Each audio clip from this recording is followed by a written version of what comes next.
नमस्कार। कैसे कहीं में रउआ सबके बहुत बहुत स्वागत बा। हम हैं राउर दोस्त मनोज भावुक। वैजाइनल ब्लीडिंग यानी कि योनि से रक्तस्राव। महिला के योनि से रक्तस्राव नॉर्मल कंडीशन में भी हो सकेला, एबनॉर्मल कंडीशन में भी हो सकेला। नॉर्मल कंडीशन माने एमसी। लेकिन अगर वैजाइनल ब्लीडिंग एबनॉर्मल बा तेकर कई गो कारण हो सकेला।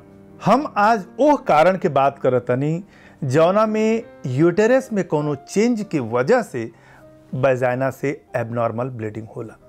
ए ब्लीडिंग के डिसफंक्शनल यूटेराइन ब्लीडिंग यानी कि DUB कहल जाला। यही से आज कैसे कहीं में बातचीत के विषय बा डिसफंक्शनल यूटेराइन ब्लीडिंग। ए पर विस्तार से बातचीत करे खातिर हमने के साथ ही जुड़ल बानी डॉक्टर राजीव सिंह। डॉक्टर राजीव अंजन में राउर बहुत बहुत स्वागत बा। जी धन्यवाद।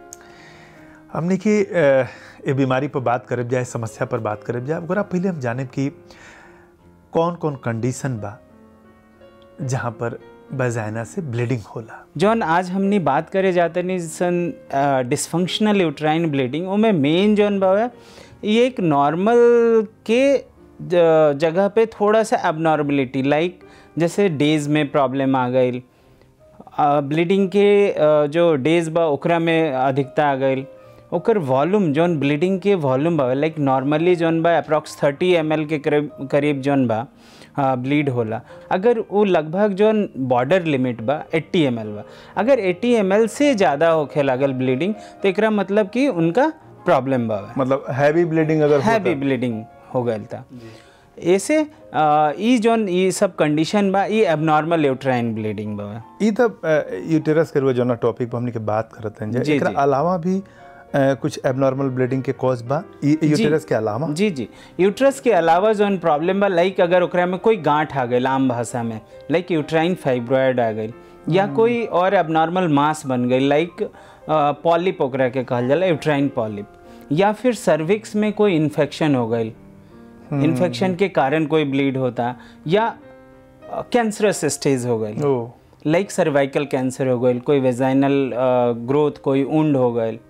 ये सारा जौन कॉज बा एकरा कारण जौन ब्लीड होता ये जौन बा एबनॉर्मल वेजाइनल ब्लीडिंग। लेकिन एगो लक्षण बा, वो लक्षण पर हमने के जाएंगे कि जे महिला की समझ में आवे लगे कि ये लक्षण का बा, जैसे रुआ यूटेरस में चेंज की वजह से होता तो का ओकर सिम्टम्स का होला, कैसे उनका पता चले कि ये यूटेरस में यानी गर्भाशय में चेंज की वजह से होता?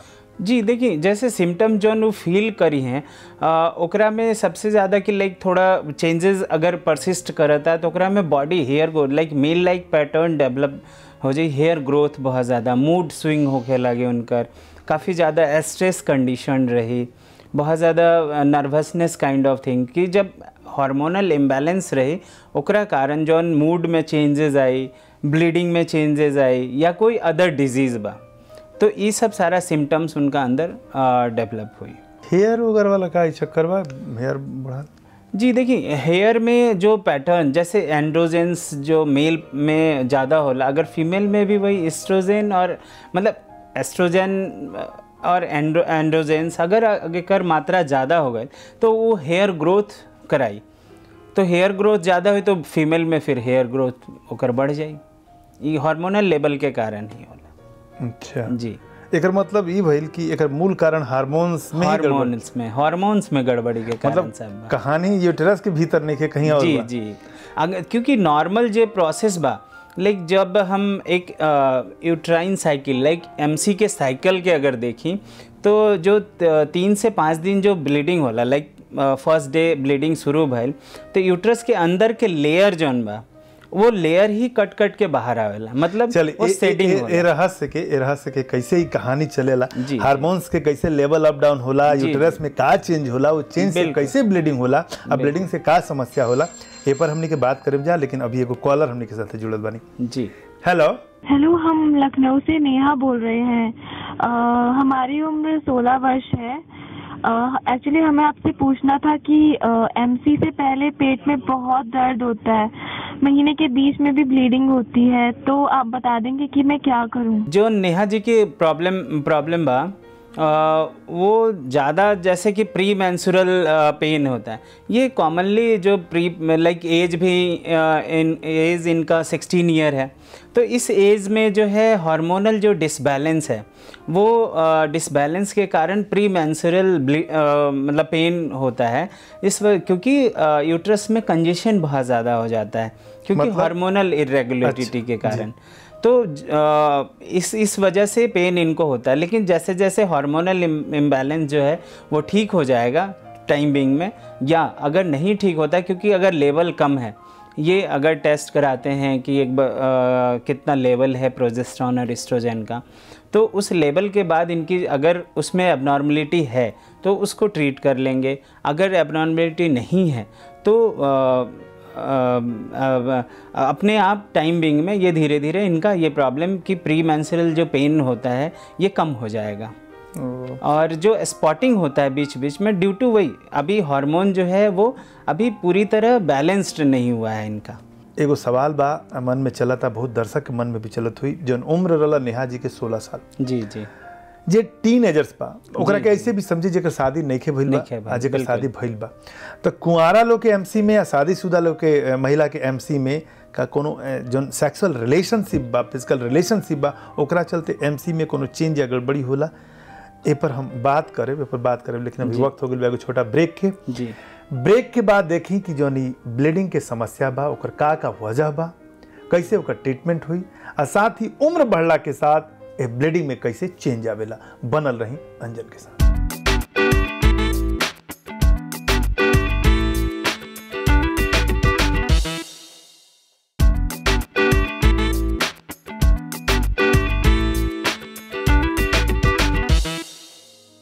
पुनः स्वागत बा कैसे कहीं में। हम हैं मनोज भावुक। आज बात होता डिसफंक्शनल यूटेराइन ब्लीडिंग के।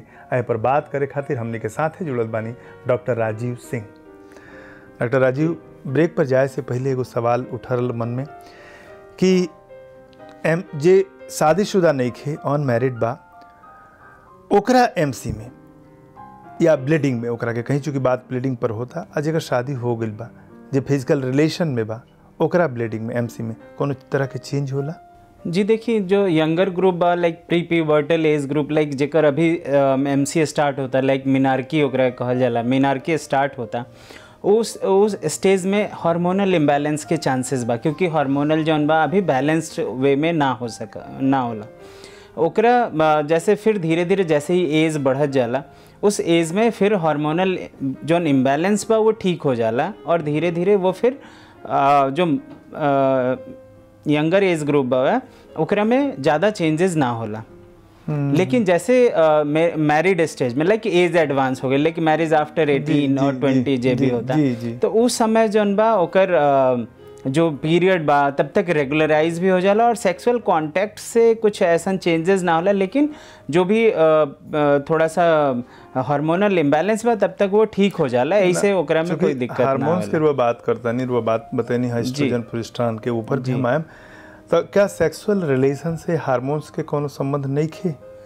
जी देखिए, सेक्सुअल रिलेशन से हार्मोन के कोई संबंध, क्योंकि वो साइकिल से ही हार्मोन के संबंध बा। जैसे जो साइकिल बा लाइक यूट्राइन साइकिल होला, ओवेरियन साइकिल होला, ओकरा बाद जौन सेंट्रली से कनेक्टेड जहाँ से पिट्यूटरी हार्मोन और मेन हाइपोथैलेमस अदर जहाँ से मेन सेंटर बा ब्रेन के अंदर, वो रेगुलेट करेला हार्मोनल साइकिल के, और उस साइकिल के चलते सारा यूट्राइन साइकिल और ओवेरियन साइकिल दोनों एक साथ ही ओवरलैप करत जाला, दोनों एक दूसरे के पूरक समझी। तो जैसे यूट्राइन साइकिल और ओवेरियन साइकिल, लाइक ओवरी जौन बा वो हार्मोन के स्टिमुलेट करके हार्मोन ए साइकिल के ना हमने के जौन उलझा था एकरा के ओपन कर जाओ, खोल जाओ, क्योंकि इस सुलझाला पर शायद ये बीमारी के भी समझ में आई। बिल्कुल। अरुआ शुरू में कहनी हाँ बतानी हाँ एक जगह की ई जौन ब्लीडिंग बा ई हार्मोनल चेंज के वजह बा। दो हार्मोन के नाम लेनी है, एस्ट्रोजन और प्रोजेस्टेरोन। कैसे ही साइकिल चलेला, कब ब्लीडिंग होई, कब ब्लीडिंग ना होई? जी देखिए, लाइक अगर हम पीरियड 1 to 30 डेज अगर लेता नहीं, जो एमसी के साइकिल बा, ये एक साइकिल हो गई, फिर 1 से 30 फिर एक साइकिल हो गई, तो 1 से 15 जैसे 14 डेज बिफोर जो एमसी के डेज बा लाइक 30 डेज बा, तो 30th डेज से 14 डेज पहले ओवुलेशन होला। ठीक बा। तो जब शुरू के 15 डेज मतलब जो मान लीजिए पहले 16 डेज बा, 1 तारीख के क्योंकि एमसी आई जी ठीक बा, 28 के फिर ओकर 1 तारीख के रिपीट भइल जी। तो ओवुलेशन कब हुई?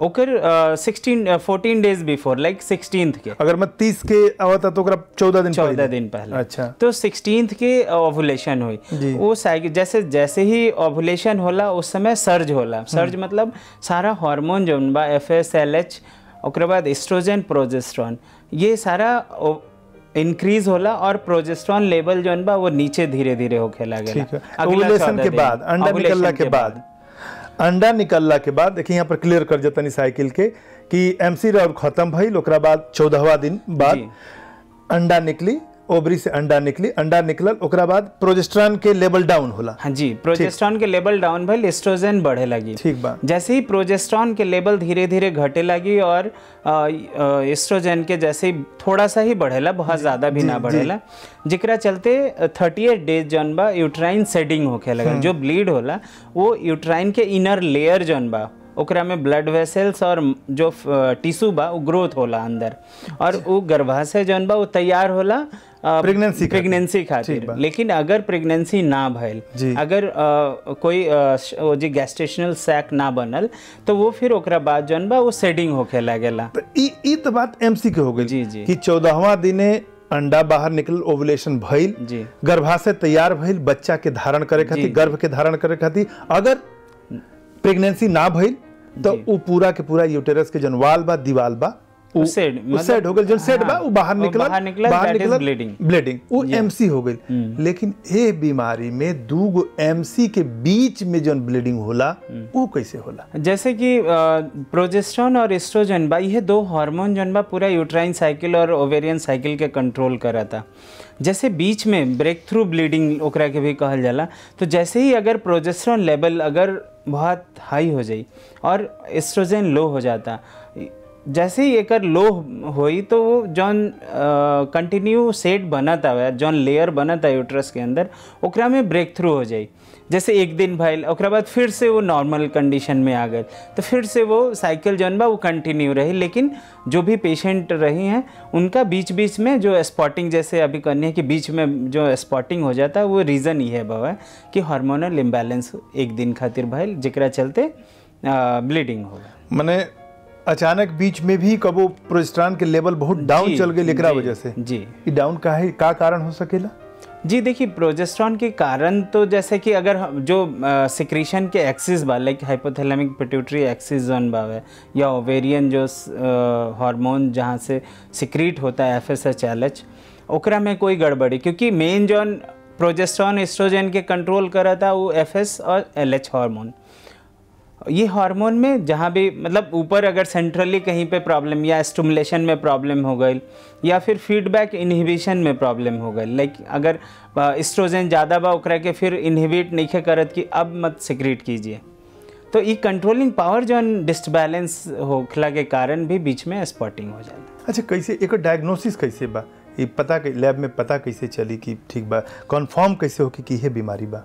जी कंफर्म, जैसे कि हमने पहले बात कर ले रही सन कि जो नॉर्मल रूटीन टेस्ट बा लाइक CBC हो गए, हार्मोनल लेवल प्रोजेस्टेरोन एस्ट्रोजन प्रोलैक्टिन, कई एक थायराइड डिसऑर्डर के कारण भी, थायराइड हार्मोन के डिसऑर्डर के कारण भी ये हार्मोनल लेवल में डिसबैलेंस होला। लाइक पैराथायराइड हार्मोन्स लाइक थायराइड स्टिमुलेटिंग हार्मोन या T4 TSH जो थायराइड हार्मोन्स बावे ओकरा में ऊपर नीचे होखला से भी ये हार्मोनल लेवल में चेंजेस थोड़ा सा यहाँ समझे के बा जी कि वो बताने की जो प्रॉब्लम आवेला वो एस्ट्रोजन और प्रोजेस्टेरोन हार्मोन के वजह से आवेला। बिल्कुल। तो हमनी के थायराइड के या प्रोलैक्टिन के या अदर हार्मोन के टेस्ट पर काहे जाब जा?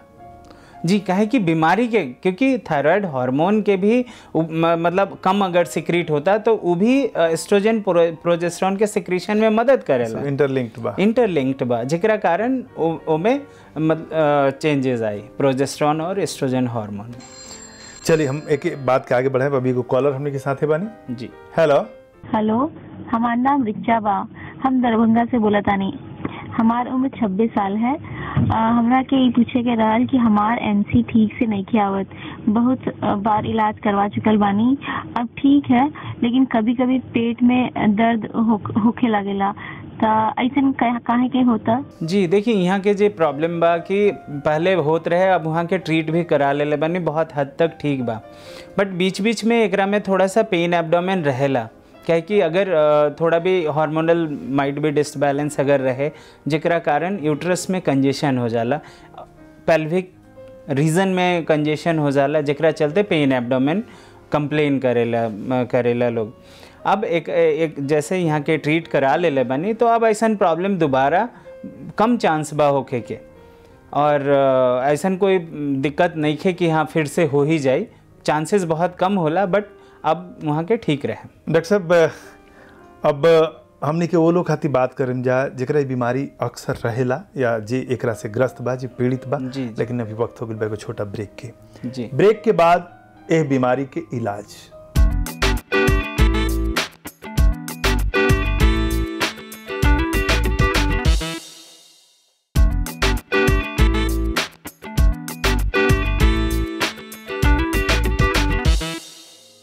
और पुनः स्वागत बा कैसे कहीं में। आज बात होता डिसफंक्शनल यूटेराइन डिसऑर्डर, मतलब एमसी के बीच बीच में जो ब्लीडिंग होला ओकरा बारे में। आए पर बात करे खातिर हमने के साथे बनी डॉक्टर राजीव सिंह।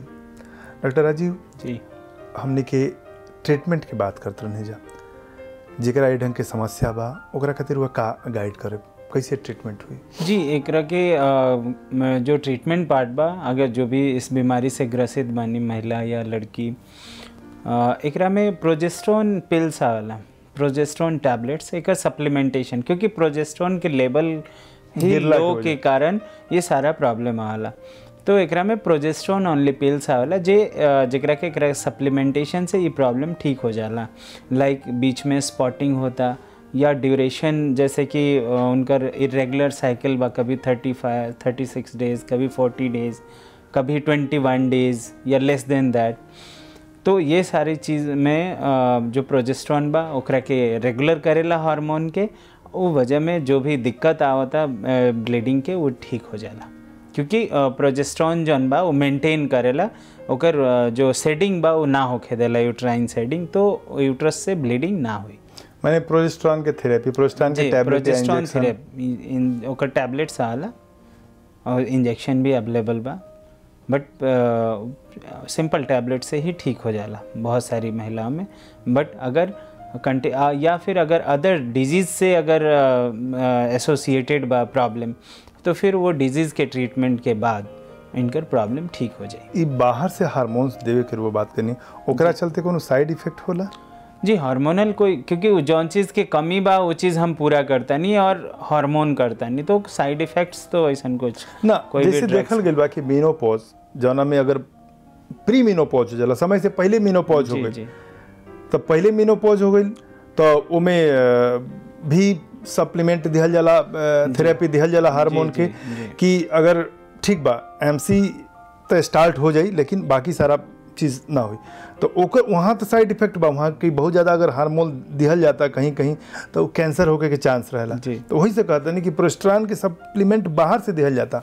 जी, अगर क्योंकि हम मॉनिटर करते रहे के बाद ना कि हार्मोन के लेवल अब कहाँ तक पहुँच गए, अगर हम बहुत ज़्यादा सप्लीमेंटेशन नहीं करेंगे, जितना लेवल कम बा वो ओकर ड्यूरेशन ऑफ थेरेपी डिसाइड हुई। जैसे कि पेरी मेनोपॉजल एज ग्रुप में लाइक 40 to 45 ईयर जौन फीमेल्स बाड़ी, उस समय उनकर ब्लीडिंग जौन बा इरेगुलर होला ड्यू टू पेरी क्योंकि हार्मोनल डिसबैलेंस होला, क्योंकि ओवरा जो ओवरियन साइकिल में जो चेंजेस होला, प्रॉपर ओवुलेशन ना होला, जिकरा चलते हार्मोन के सिक्रीशन ना होला।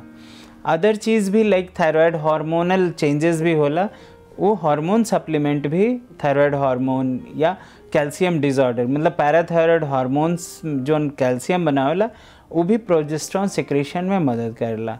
तो ओकरा चलते जे प्रॉब्लम होता ब्लीडिंग ना होके के या इरेगुलरिटी आवे के, तो वो धीरे धीरे कम होला। लाइक एस्ट्रोजन जो डिफिशियंसी होला, ओकरा में एस्ट्रोजन सबसे ज़्यादा डिफिशियंट होला पेरीमेनोपॉजल एरिया में, प्रोजेस्टेरोन ज़्यादा ना होला, थोड़ा सा होला। तो estrogen supplementation plus progesterone supplementation या अगर कोई कोई महिला में सिर्फ एस्ट्रोजन ही कम बा तो ओकरा के एस्ट्रोजन थेरेपी दिहल जाए। और अगर जैसे कुछ सिम्टम्स एस्ट्रोजन ये बीमारी में अगर एस्ट्रोजन के लेवल कम होता तो क्या समस्या हुई? वो जैसे कि पेरीमिनोपॉजल एरिया में जो एज ग्रुप बा ओकरा में हॉट फ्लसेस लाइक बहुत ज़्यादा गर्मी लागल, बहुत ज़्यादा ठंडा लागल, ये चीज़ आवे लागला। धीरे धीरे बोन में थोड़ा हड्डियों में कमजोरी, शरीर में दर्द, ये सारी चीज़ें पेरीमिनोपॉजल एरिया में आवेला। डॉक्टर साहब समय नहीं को बहुत जरूरी सवाल, अंतिम सवाल हुई आज के एपिसोड के जी कि बात हमने की करतन जा गर्भाशय की, यूटेरस की। ये ऐसा एगो महत्वपूर्ण जगह है महिला के अंदर, नारी के अंदर, जहाँ पर बच्चा रहेला, गर्भ धारण हो जी कही जाला। अब प्रॉब्लम वही जी बा, ओकरे सेटिंग होता ओकरे बाल के। तो अगर कम एज में होता जहाँ पर अभी बच्चा होखे के संभावना बा, जेकरा बच्चा चाही ओकरा खातिर हुआ का कहे, आ जेकरा 2-4 गो बच्चा बजे चाहत नहीं खे कि बच्चा हो कि ए ढंग के समस्या बा, वो ठीक नहीं खे होकत, तो ओकरा खातिर हुआ का कहे? जी देखिए, अगर यंगर एज में अगर होता तो ओकर तो हार्मोनल सप्लीमेंटेशन बा। अगर हार्मोनल सप्लीमेंटेशन के बाद भी अगर नइखे हो तो फिर इंजेक्शन आवेला ओकरे हार्मोन्स के। अगर ओकरा से भी नहीं हो तो फिर एंडोमेट्रियल बायोप्सी लेके ओकरा के डायग्नोस करेंगे कि कोई मसल्स मतलब इनर लेयर में कोई प्रॉब्लम तो नहीं है। मतलब हार्मोन ही कंट्रोल करेला लेयर के सेटिंग में, लेयर के बने में जी। तो ओकर एंडोमेट्रियल बायोप्सी लेके ओकर टेस्ट करावे के चाहिए कि हाँ ओकरा में का बा। दूसरा पार्ट बा कि अगर महिला अगर ऑलरेडी फैमिली कंप्लीट बा, ओकरा बीच में लाइक 50 ईयर 60 55 ईयर एज बा, उस समय ये प्रॉब्लम आवता। लेकिन क्योंकि ये बहुत कॉमन बा है, बहुत ऐसा महिला हमनी के क्लिनिक में आयल बड़ी या हमनी के हॉस्पिटल में जकरा कि breakthrough bleeding continuous 5 year से बा, तो वो कंडीशन में बेटर ये बा कि वहाँ के यूट्रस के रिमूव कर दिया। और कुछ जैसे मिड एज में अगर होता तो उस समय आईयूडी इंसर्शन लाइक वो एक प्रेगनेंसी के भी कंट्रोल करे कि वो समय में प्रेग्नेंट ना हुई हैं और मतलब फैमिली के बीच में गैप भी हुई और उनका खातिर भी भला हो जाए, मतलब दोनों चीज़ ट्रीट हो जाए। तो जो एल्डर एज बा है ओकरा में हिस्टेक्टमी जन बा मतलब गर्भाशय के निकालल, ये बहुत अच्छा उपाय एकरा में रहे। Thank you so much doctor Rajiv. Welcome. रुआ सुननी डॉक्टर राजीव की वजाइना यानी कि योनि से रक्त स्राव मजाक नहीं खे। ऐसे रुआ ई सोच के ओकरा के इग्नोर मत करें कि एमसी हा, लेट से आइल बा, जल्दी आ गइल बा, कुछ होई कारण बहुत लोग एकरा के इग्नोर करेला। रुआ सुननी है पूरा एपिसोड के बातचीत में एगो बात निकल के आइल है कि अगर लेट करम ऐसा समस्या में, अगर यूटेरस से रुआ बार बार ओकर जो झिल्ली बा, दीवाल बा, वहाँ से ब्लीडिंग होता निकलता बाहर, रुआ लेट करब, इलाज ना कराब तो रुआ बांझपन के शिकायत हो सकता, इनफर्टिलिटी के शिकायत हो सकता। एकरा अलावा रक्त खून अगर बाहर निकली तो जैसन कि डॉक्टर साहब बतौनी हाँ, एनीमिया यानी रक्त की कमी हुई, आयरन की कमी हुई, कमजोरी हुई, बहुत तरह की बीमारी हो सकता। ऐसे जरूरी बा कि ए ढंग के अगर कोनो समस्या होके तो तुरंत क्वालिफाइड डॉक्टर से संपर्क करी। रुआ सुखी जीवन के कामना करत लेता निविदा। नमस्कार। आपन समस्या के समाधान जाने खातिर संपर्क करी 8588845700। ईमेल आईडी बा कैसे कहीं @anjan.tv और SMS भेजे खातिर टाइप करी अंजन स्पेस के स्पेस समस्या स्पेस नाम और भेज दी 53131 पर।